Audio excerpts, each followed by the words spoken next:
지난 주일부터 사무엘상 말씀을 묵상하게 되었습니다. 매일 성경으로 매일매일 좀 깊은 묵상을 할 여유가 좀 없으시더라도 적어도 주보에 나와 있는 말씀 묵상 스케줄에 따라서 여러분들이 미리 말씀을 좀 몇 번이라도 읽으시면 좋겠다라는 생각을 하게 됩니다. 특별히 역사서는 이렇게 연결되는 스토리이기 때문에 사실 본문으로 다 읽을 수도 없고, 그래서 여러분들이 미리 좀 읽었으면 참 좋았을 텐데 그런 마음을 갖고 오늘 나와서 말씀을 드립니다. 사무엘상 1장부터 4장까지의 내용이 사실 오늘까지 연결되는 말씀의 내용인데요. 사무엘상은 구약의 역사서에 속하는 책입니다. 이 historical books, 역사적인 것을 이렇게 서술해 준 그러한 내용들이 구약 성경에 많이 나오는데요. 특별히 사무엘상, 사무엘하, 그리고 열왕기상, 열왕기하 요 네 책이 붙어 있는데 이 기록의 방법이 아주 비슷하고 실제로 전개되는 것을 보면 굉장히 이렇게 연결된 것처럼 느껴지기 때문에 같은 사람의 손을 거친 게 아니냐라고 느껴질 정도로 굉장히 이렇게 연결된 그런 내용이고요. 그리고 사무엘상은 사사 시대의 종말과 그 다음에 왕정 시대의 왕이 다스리는 시대의 시작, 요 트랜지션하는 모습을 보여주고 있는 내용이에요. 하나님께서 이스라엘 백성들을 가나안에 심으시고 가장 먼저 백성들을 이끌어 가시는 방법은 하나님 자신이 왕이시고 백성들 중에 하나님께서 택한 구원자를 불러서 그들로 하여금 어떻게 보면 좀 이렇게 스트럭처가 제대로 돼 있지 않는 그런 정부의 형태로 어떻게 보면 한 개인이 자기의 어떤 영향력에 따라서 백성들을 구원해내기도 하고 또 백성들을 재판하고 또 이끌어가는 이제 그러한 시대가 있었어요. 사사 시대라고 우리가 말을 하는데 그게 이제 사사기 룻기까지 연결이 되죠. 근데 사무엘이라고 하는 사람이 이제 사무엘상에 등장을 하는데요. 이 사무엘이라고 하는 사람은 어뜻 보면 제사장 같기도 해요. 왜냐하면 제사도 드리고 이렇게 하는데 사실상 사무엘은 제사장이 될 수 있는 그러한 배경이 아니에요. 사무엘은 레위 족속이 아니에요. 사무엘은 에브라임 족속이에요. 그러니까 왜 하나님께서 사무엘에게 제사장이 직분까지도 할 수 있도록 허용하셨을까? 거기에 대한 답은 제 생각에 이 엘리가의 몰락과 함께 제사장 제도가 무너져 내리는 그런 시대였기 때문에 어떻게 보면 이것은 정상적인 상황이라기보다는 비정상적인 상황에서 하나님께서 이머전시로 사무엘도 들어쓰셨다, 이렇게 얘기할 수 있을 것 같고요. 어쨌든 사무엘을 가장 잘 설명할 수 있는 타이틀은 이스라엘 역사 속의 마지막 사사다, 이렇게 부르는 것이 좋을 것 같아요. Last Judge, 사사로서의 마지막이 사무엘이고, 이제 사무엘 시대가 막을 내리면서 그 다음에 사무엘의 손을 통하여 기름 부음을 받은 왕이 세워지게 되는 거죠. 여러분 잘 아시지만 사울 왕이 이스라엘의 첫 번째 왕으로 세움받는 내용이 사무엘상에 이제 전개가 됩니다. 첫 번째 왕 사울은 안타깝게도 실패한 왕이 되어서 결국은 다윗이라고 하는 어린 목동에게 사무엘이 비밀리에 찾아가서 그에게 기름을 붓는 그런 장면이 나오지 않습니까? 그러니까 사무엘은 다윗이 왕이 되는 것을 보지는 못해요, 직접. 그 다윗이 왕이 돼서 다스리는 그 모든 스토리는 사무엘 하에 나와요. 40년 동안의 다윗의 이 다스리는 그 역사를. 근데 그래도 사무엘이 다윗에게까지 기름을 붓는 그런 일을 합니다. 그래서 이 스토리의 전개를 보면 사무엘상도 상당한 부분이 다윗이 어떻게 성장하고 다윗이 어떻게 왕까지 가느냐 하는 그 과정을 보여주고 있고, 말씀드린 대로 사무엘하는 다윗의 40년 왕정 시대를 보여주고, 그 다음에 열왕기상부터는 솔로몬의 얘기가 나오잖아요. 그러니까 다윗의 아들. 그래서 다윗의 아들 솔로몬 시대, 그리고 그 이후에 북왕국 남왕국이 나뉘어진 상태에서 여러 왕들이 계속 이어지고, 열왕기하 마지막에는 바벨론에 의하여 예루살렘이 멸망당하는 순간까지 이 왕정기가 이렇게 쭉 전개가 됩니다. 어떻게 보면 이게 다 한 사람 얘기인 것 같다라는 느낌이 들 수 있어요. 다윗에 대한 얘기인 것 같다. 결국 다윗을 기름 붓기 위해 사무엘을 세우시고 다윗에 대한 이야기가 전개되고, 그 다음에 심지어는 열왕기상하도 다윗 이후에 오는 많은 왕들에 대해서 어떻게 계속 얘기하냐면 다윗과 같았다, 다윗과 같지 않았다. 그러니까 다윗이 평가의 기준이 돼가지고 결국은 다윗이 누구였느냐라는 얘기를 계속하고 있다라는 것이죠. 다윗은 이스라엘의 왕정 시대를 대표하는 왕이고, 그리고 하나님께서 메시아를 보내주시겠다고 하는 약속을 받은 왕이잖아요. 그래서 다윗의 그 위가 영원토록 이어지겠다, 너의 아들을 내가 세워서 영원히 다스리겠다 하신 그 하나님의 약속이 결과적으로 예수 그리스도의 오심으로 이루어지는 것, 여기까지 연결되는 것이 우리가 전체를 보는 방법일 것입니다. 자, 제가 열왕기상을 이제 펼치면서 어떤 키워드를 성도님들께 드리면 이제 메시지가 좀 정리가 될까 고민을 하다가 역시 사무엘상의 키워드는 리더다라는 생각이 들었습니다. 리더. 그러니까 지도자죠, 지도자. 지도자의 지도력이 문제인데, 사실 계속 반복되는 질문은 뭐냐면 우리 마음속에도 이 질문이 있어야 되는데, 누가 진정한 목자냐라는 질문이에요. Who is the true shepherd? 그러니까 이스라엘의 진정한 목자가 누구냐라는 질문이에요. 하나님께서 이스라엘 백성들을 볼 때마다 목자 없는 양들 같다라는 그런 아주 불쌍한 마음 갖게 되세요. 그 이유가 뭐냐면은 리더들이 끊임없이 실패합니다. 그죠? 계속 그 질문을 합니다. 누가 진정한 리더냐? 누가 진정한 셰퍼드냐? 목자냐? 우리가 아는 대로 결국 참 선한 목자 되신 예수 그리스도가 나타나서 그의 백성들을 회복하시고 오늘 귀한 교회의 머리가 되셔서 우리를 양처럼 돌보시는 이 예수 그리스도의 참 목자 되심에 다다르기까지 구약 시대에는 끊임없는 갈등이 계속해서 펼쳐지게 되는 것이죠. 여러분, 구약 성경을 보면서 은혜 받는다라는 표현이 맞아요. 볼 때마다 은혜를 받는데, 그러나 어떤 구절을 보고 너무 정말 이거야 통쾌해 이렇게 할 수 없는 이유가 뭐냐면은 항상 부족함이 보이는 거예요. 거기에 사무엘도 부족함이 결국 보이고, 그의 아들들도 실패하게 되고, 다윗도 부족함이 보이고, 결국은 마음속에 있는 이런 뭔가 부족한 아주 악한 사람도 나오지만 나름 괜찮은 사람, 심지어는 히스기야 왕도 부족함, 이런 것들이 느껴질 때마다 결국은 계속해서 우리는 진정한 왕 되시고 진정한 목자 되신 예수 그리스도를 바라보게 되는 거죠. 이제 이게 전반적으로 성경을 보는 우리의 관점이 되어야 될 거예요. 여러분 꼭 기억하셔야 돼요. 자, 그럼 오늘 본문의 내용 속에 좀 들어가 봤으면 좋겠습니다. 여러분, 지난 주간에 사무엘상 1장에서 4장까지를 읽으셨다라고 제가 가정하고 가겠습니다. 가정인지 사실인지 이건 하나님만 아시는데, 어쨌든 그렇게 알고 이제 갑니다. 여러분들이 그 내용을 어느 정도는 좀 파악했겠다.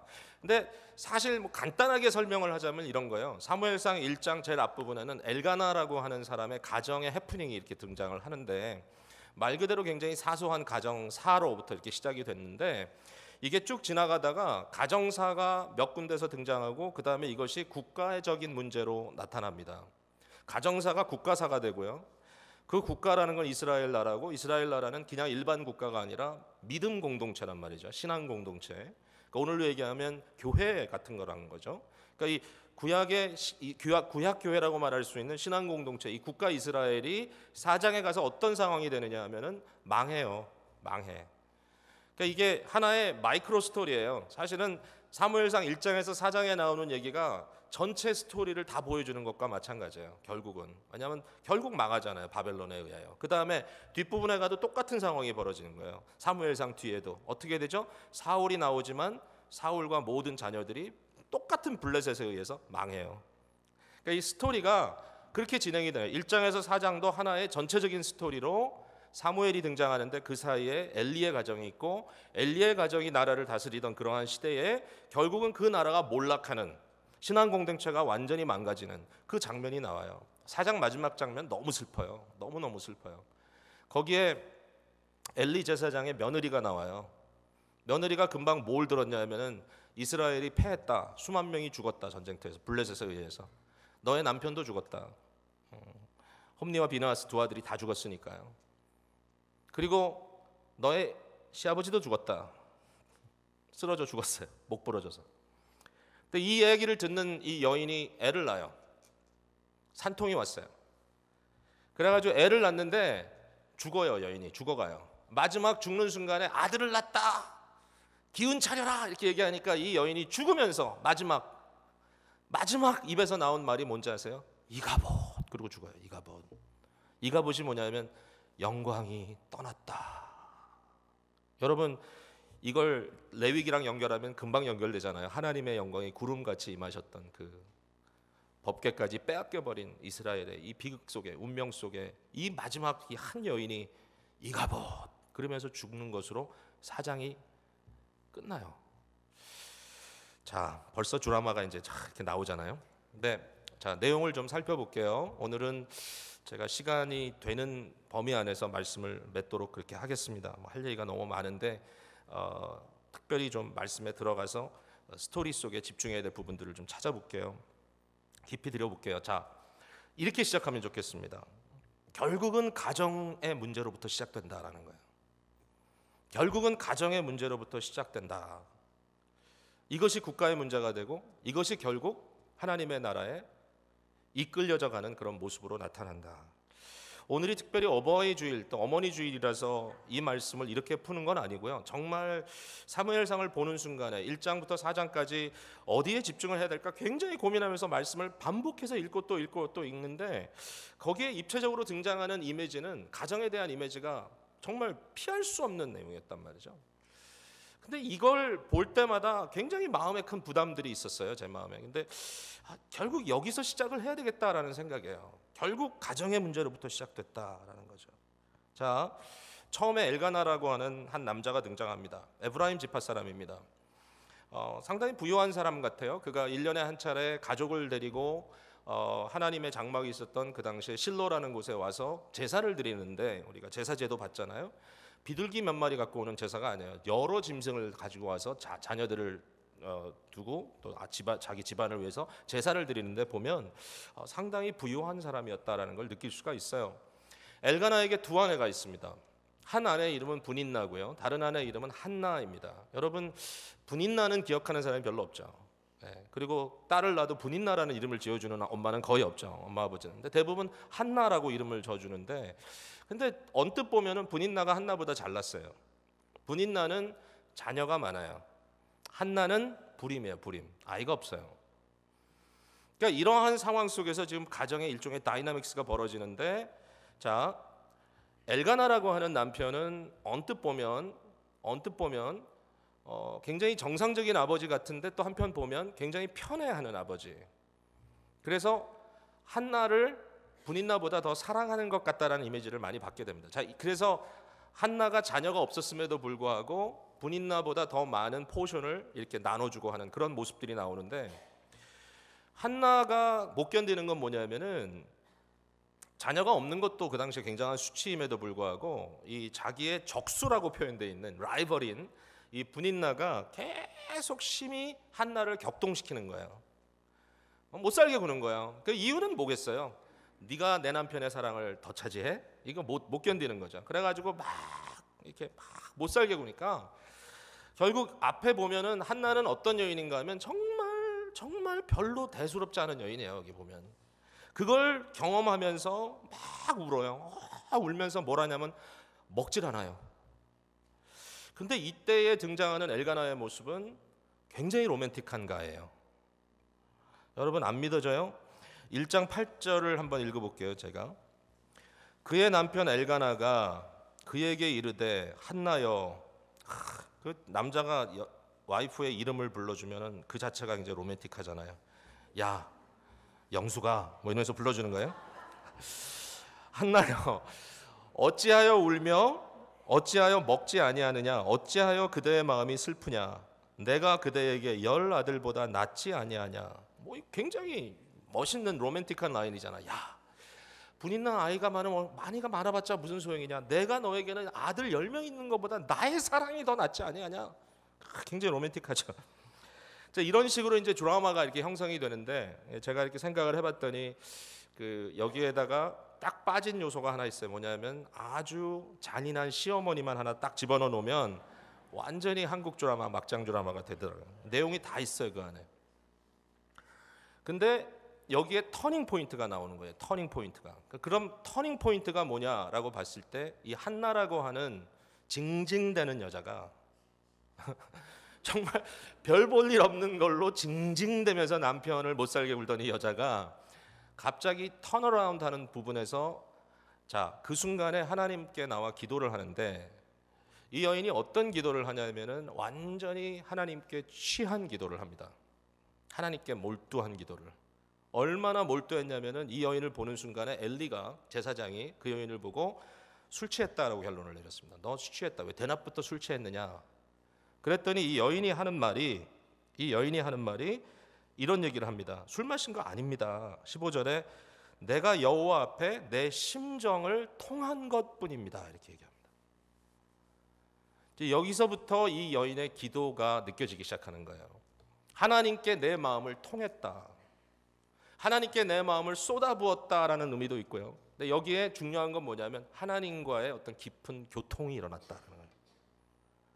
하나님의 마음을 내가 내 삶 속에 끌고 들어오는, 또 내 마음이 하나님께 전달되는 이 하나님과의 어떤 진정한 통함, 이 교통의 사건이 벌어지는 거예요. 그래서 여기에서 이제 한나를 우리가 기도의 어머니라는 별명을 붙여주기 시작하는 거예요. 2장 앞부분에 보면 한나가 결국 그 응답을 받고 하나님께 기도하는 내용이, 기도가 쫙 기록돼 있어요. 굉장히 멋진 기도예요. 굉장히 훌륭한 기도인데 왜 그게 훌륭한가? 이게 중요한 하나의 질문입니다. 한나의 기도가 어떻게 보면 좀 이상합니다, 여러분. 한 여인이 애가 없어요. 애기 달라고 기도합니다, 하나님께. 하나님, 내게 애를 주십시오. 그러면 그 기도는 단순한 기도 아니겠습니까? 하나님, 내가 애가 없습니다. 애를 주십시오. 원통합니다. 이 여인이 자꾸 나를 못 살게 굽니다. 하나님, 뭔가 본때를 좀 보여줘야 되지 않겠습니까? 이러면서 스스로 기도를 하는데 그 기도의 내용은 결국 무슨 내용이 되는 것이 사실은 정상적인가 하면은 내 원한을, 내 마음의 이 한을 좀 풀어달라고 기도하는 게 정상적인 기도 같아요. 근데 여인이 그렇게 기도를 안 해요.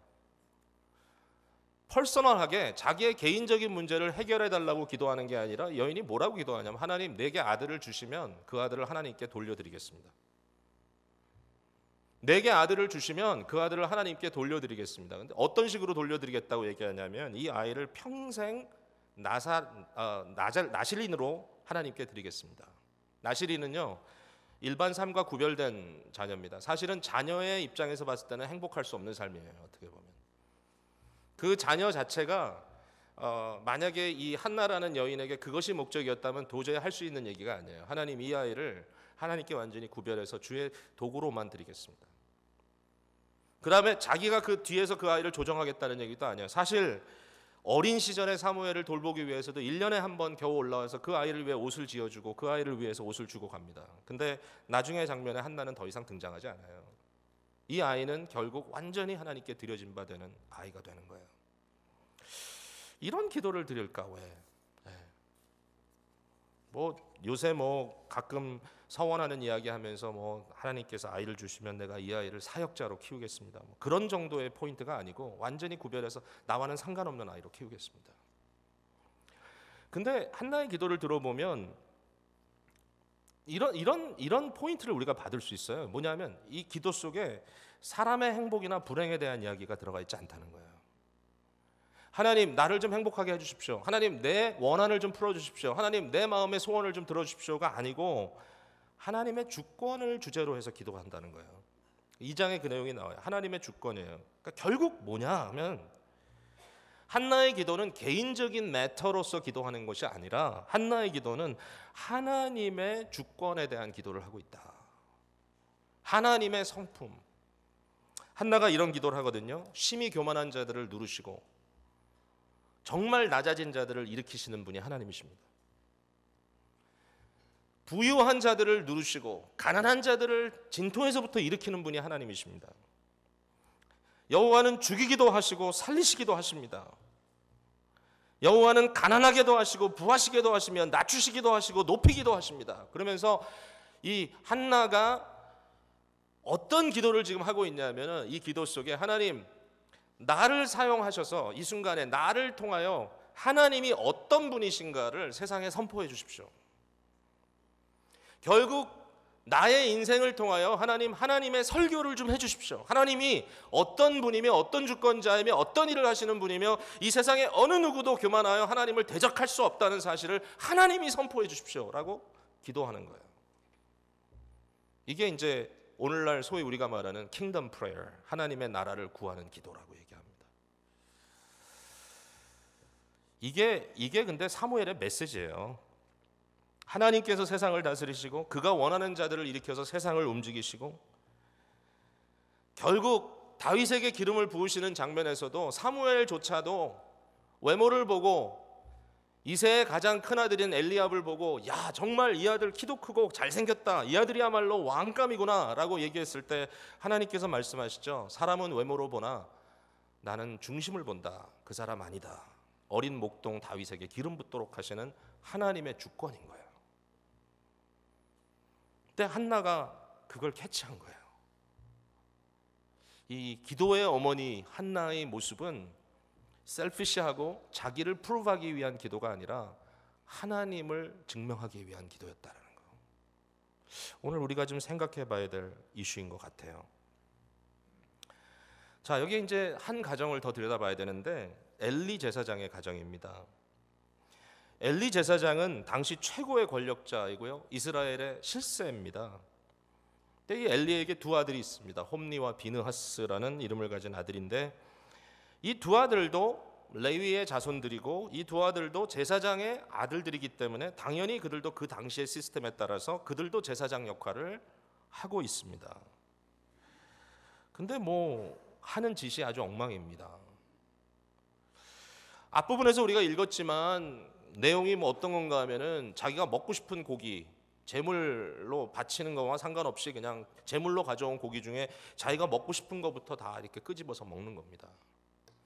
그리고 뒷부분에 보면 좀 재미있는 얘기가 나오죠. 먼저 기름을 하나님께 태워드리고 그 다음에 남는 것을 제사장이 먹는 것은 당연한데 이 사람들이 뭘 원하냐면은 나 생고기 원해, 생고기.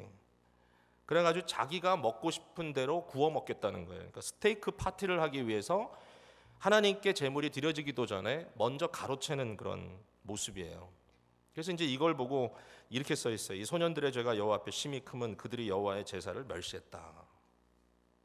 그뿐만이 아니라 뒷부분에서 봤지만 성폭행 뭐 이런 것까지도 저지릅니다. 성막에서 섬기는 그 여인들과 동침했다는 그런 이야기가 나오는데 이것은 일종의 권력적인 그러한 수모를 주는 일이었다라고 그렇게 느껴질 수밖에 없는 장면이거든요. 그러니까 뭐 여러분 한번 상상을 해보세요. 이런 부패와 이런 정말 말 못할 입에 담고 싶지 않은 이러한 악행을 지금 하고 있는 이 아들들이 바로 엘리의 자녀들이었다라는 얘기입니다. 자, 여러분 한 군데를 좀 집중해서 봐주세요. 2장 12절 한번 봐주세요. 오늘 읽은 앞부분의 내용인데요. 자, 12절을 같이 읽어볼게요. 짧은 구절 시작. 엘리의 아들들은 행실이 나빠 여호와를 알지 못하더라. 제가 이제 이 말씀을 가지고 고민했어요. 이게 도대체 무슨 얘기냐? 행실이 나빠서 여호와를 알지 못했다. 좀 이렇게 의미가 확 들어오지 않아가지고요. 이걸 가지고 이런 번역도 보고 저런 번역도 보다가 결국 이제 히브리어 원본을 이제 들여다봤는데 히브리어 원본은 굉장히 간단하게 쓰여져 있더라고요. 이게 굉장히 간단하게 쓰여져 있어요. 이렇게 써 있어요.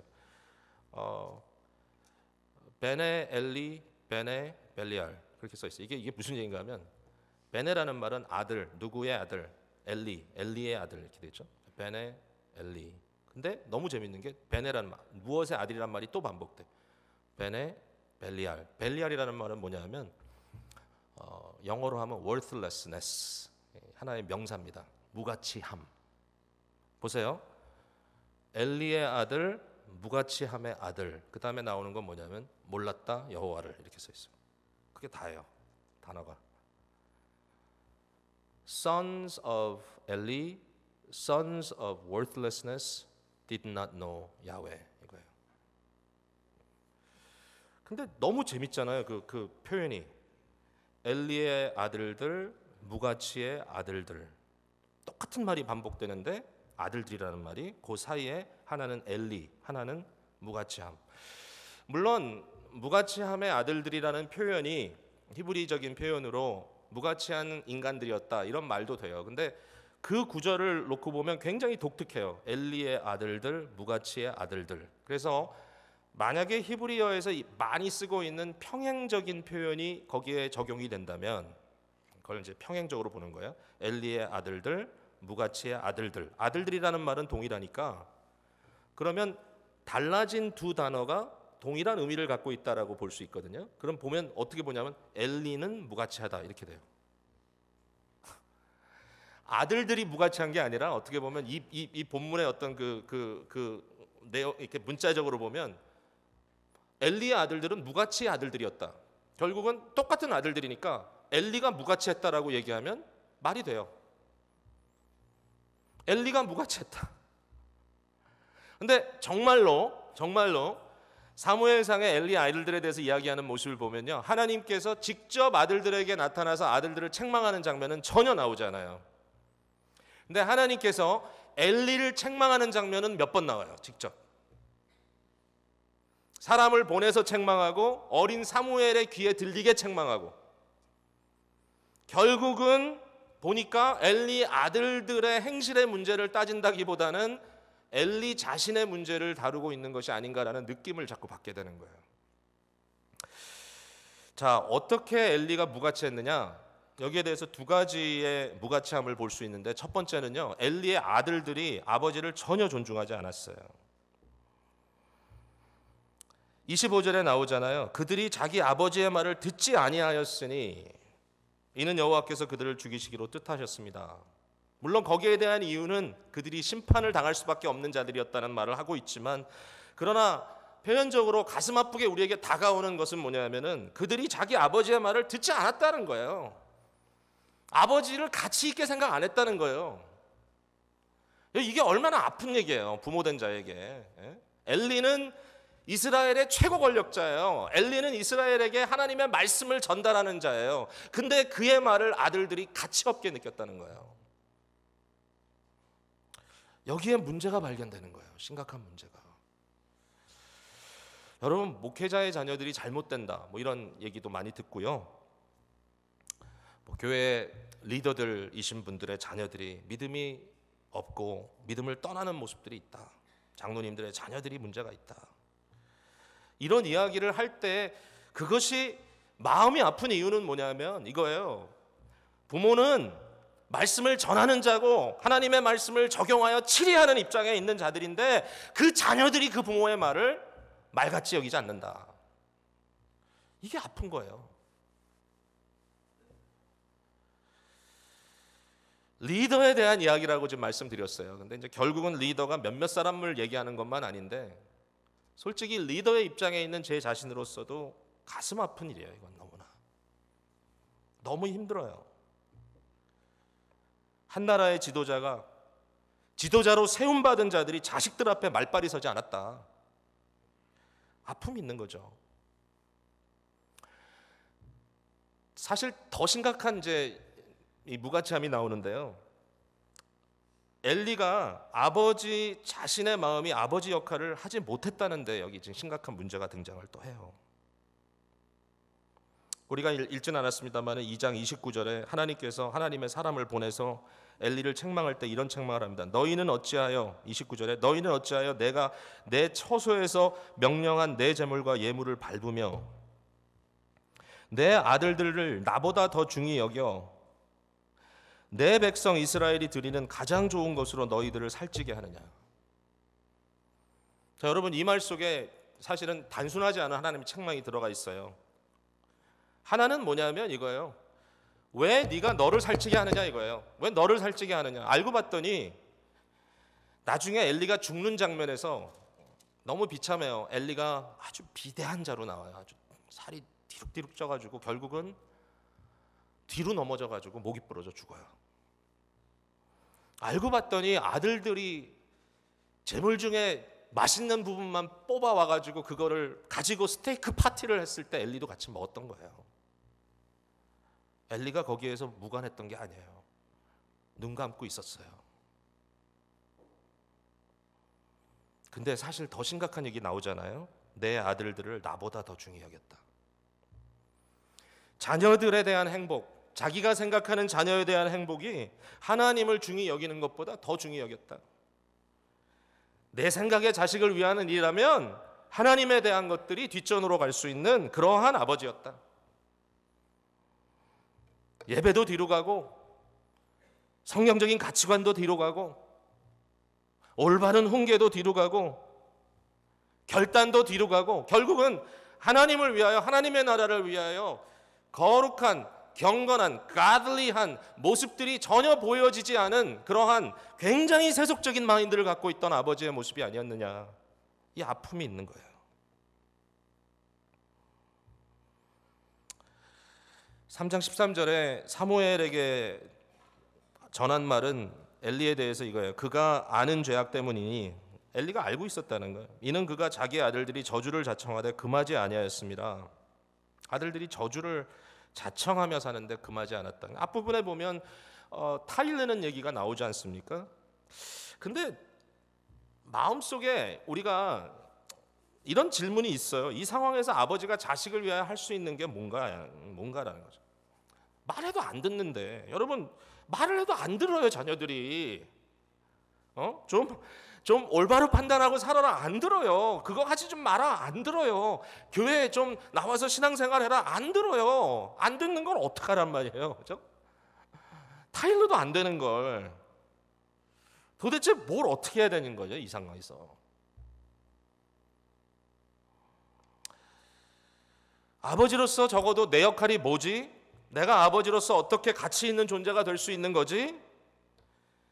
어떤 부모들은 자녀들이 자기를 부모로 대접을 안 해준다고 걱정하는 부모들도 계시더라고요. 자기를 무시한다. 어떻게 해야 되는 거죠? 탕자의 아버지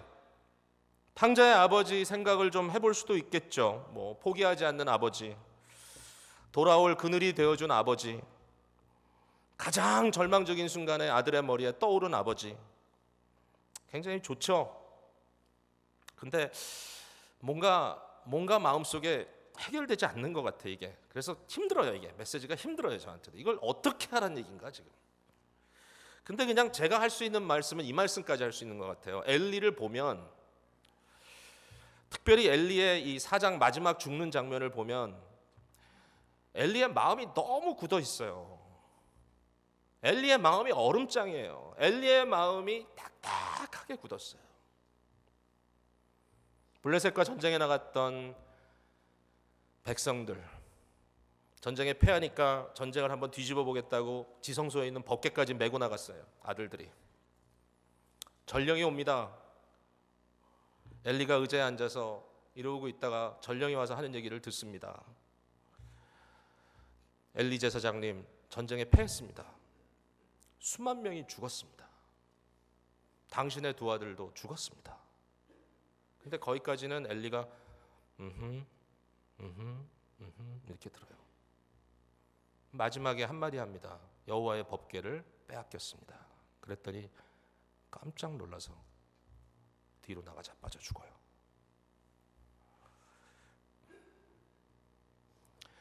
아들이 죽었다 그러는데도요, 마음에 이게 없어. 근데 법궤를 빼앗겼다니까 갑자기 정신이 번쩍 나요. 여러분, 이게 엘리의 경건성이었을까요? 저는 이런 생각이 들어요. 엘리는 프로페셔널 제사장이었어요. 법궤를 지켜야 돼, 그거. 그게 잡이에요. 근데 그걸 뺏겼어요.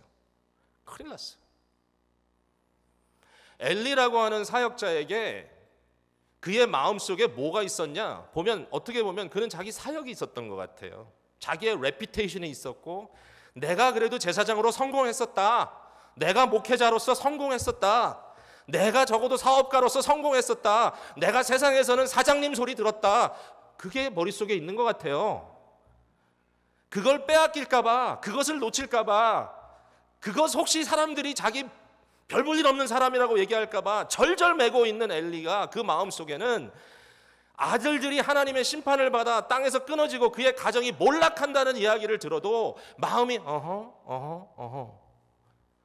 왜 경건성을 상실하고 하나님으로부터 멀어지고 하나님께 버림받는 자녀들의 모습을 보면서 엘리는 왜 눈물 흘리며 회개하고 기도하지 못했을까?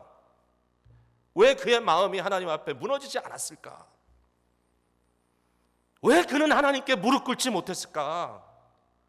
왜 그의 마음이 그렇게 둔탁했을까? 왜 그는 그렇게 무감했을까? 그리고 결국 법궤가 뺏겼다고 하는 말, 야 이제 내 신세 완전히 깡통 찼구나. 그 순간에 쓰러져 죽었을까?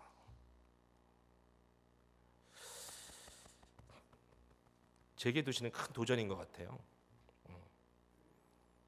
사역적인 성공과 사역적인 어떤 레퓨테이션을 위해서는 모든 것을 드리면서도 가정에 경건함이 없고 자녀들이 하나님으로부터 멀어져 가는 모습을 보면서는 무릎 꿇고 하나님 앞에 통곡하지 못하는 나의 모습이 엘리의 모습이었다. 이 말씀이 저와 여러분에게 어떻게 들리는지 오늘 고민스럽다는 말씀입니다. 말씀을 정리해야 되겠습니다. 시간상 한 포인트만 더 말씀드릴게요. 우리는 바른 리더, 참 목자를 필요로 하는 존재들이다라는 겁니다. 참 바른 리더, 바른 목자가 있어야 되는 거죠.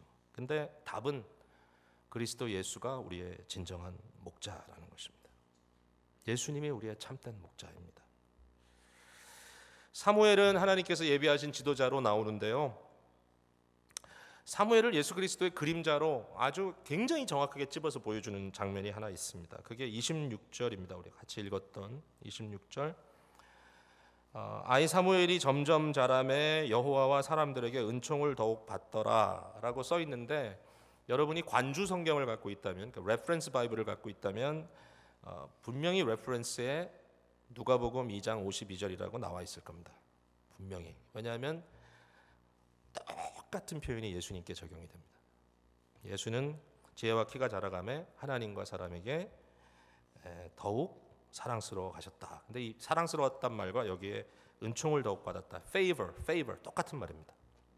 그래서 결국은 누가복음이 누가를 기록할 때 예수 그리스도의 성장기를 기록하면서 사무엘상 2장 26절을 인용했다고 얘기해도 틀리지 않는 거죠. 결국 사무엘은 예수 그리스도의 예언적 피겨였다. 그림자였다. 미리 지어진 그림자였다라는 얘기죠. 결국 그리스도를 초점으로 구약은 모든 이 사람들이 그리스도를 향하여 말하고 있고, 결국 그리스도가 모든 것을 성취하시고 그리스도 이후에 살아가는 저와 여러분은 마치 태양의 빛을 받아서 달이 빛나듯이 그리스도의 영광스러운 빛을 받아서 그리스도의 영광을 세상에 비춰내 보이는 존재로 부름받은 자들입니다. 교회는 그리스도의 빛을 비치는 자들입니다. 여러분, 목사라는 말이 목자라는 말과 동일한 말이거든요. 영어에 pastor 그러잖아. pastor이라는 말은 pastor이라고 하는 라틴어를 그대로 이제 따온 말인데, 그 말은 shepherd입니다. 목자입니다. 목자. 그래서 목사라는 말은 목자란 말입니다. 근데 목사들이 자기를 생각할 때는 내가 목자야 이렇게 생각 안 합니다. 우리는 어떻게 생각하냐? 우리는 under shepherd라고 생각합니다. under shepherd라는 말은 밑에 하청받은 목자라는 의미도 있지만, 저는 이제 그 말을 어떻게 생각하냐면 목자 아래에 있는 사람이다 이렇게 생각을 합니다.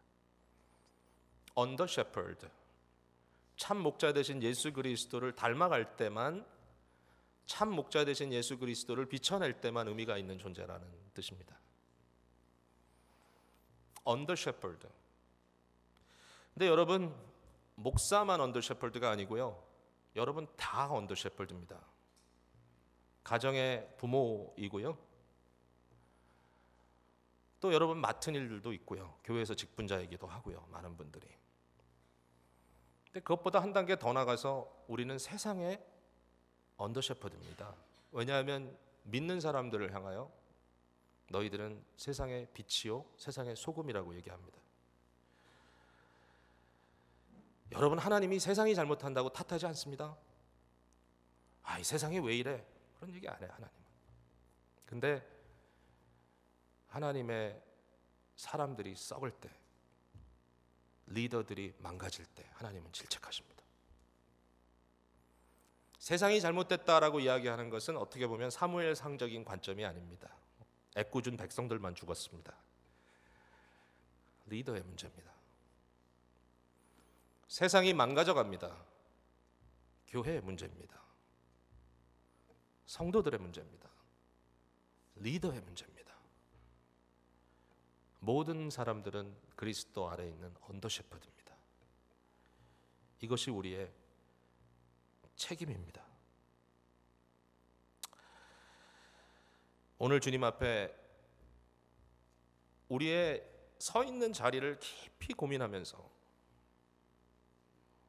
나의 신앙이 그저 나의 작은 욕망을 쫓아가는 것으로 만족하는 신앙이 아니라 내게 맡겨주신 책임 때문에 내 가정을 위해서도 내 자녀를 위해서도 나의 레퓨테이션 때문이 아니라 나의 성공 때문이 아니라 그들의 영혼을 생각하면서 하나님 앞에 회개할 수 있어야 될 뿐만 아니라 세상과 사회의 아픔과 고통을 위해서도 눈물 흘릴 수 있는 리더가 돼야 된다라는 얘기겠죠. 우리 자녀들을 위한 고민도 그거 같습니다. 그들이 자기 세대에 분명히 리더로 하나님께서 세우실 텐데 어떻게 살아갈 것인가. 같이 기도하겠습니다.